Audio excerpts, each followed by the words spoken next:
Since January, Ottawa's Dave Brown has been working up a sweat and trying to lose a couple of pounds. And he hasn't been doing it alone. He's enlisted the help of Peter Morell, certified personal trainer at Top Shape Fitness.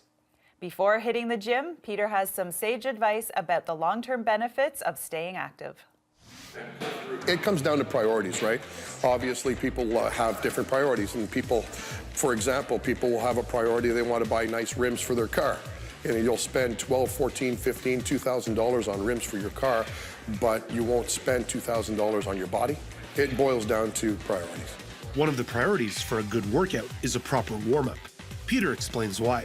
What it's designed for is to reduce your chance of injury at any point through your workout.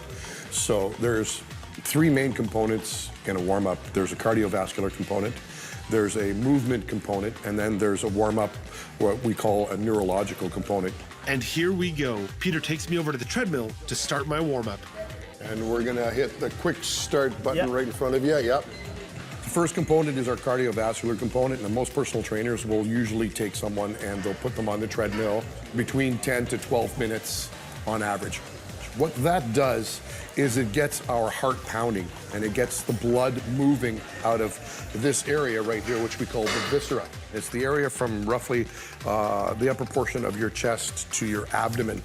And that's where about 2/3 of the blood that you have pools when we are at rest like we are right now. What we need to do is we need to get the heart pumping and get that warm blood that's in this area out and moving to the limbs. And what that does is it reduces the viscosity of the fluid that surrounds your joints and allows you to move your joints a little bit more freely. Nice deep breathing, get your heart moving.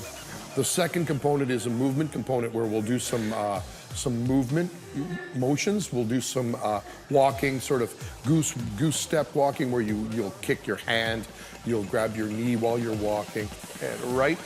And what that does is it gets your joints moving and it gets the ligaments starting to stretch out and it gets the muscles starting to understand that we're about to do something heavy. Squeeze and pull up on that knee and take a break. Good job. The next component after that is the last component, and that's when we will actually do the warm-up sets of the exercises that we're about to do within our exercise program. Catch, find your balance point. We're gonna unlock and then drop to the chest for 6. So for example, if we're doing a bench press and your work weight within that bench press is, let's say, 100 pounds, we reduce that weight to 70 and we do a set of 6 repetitions.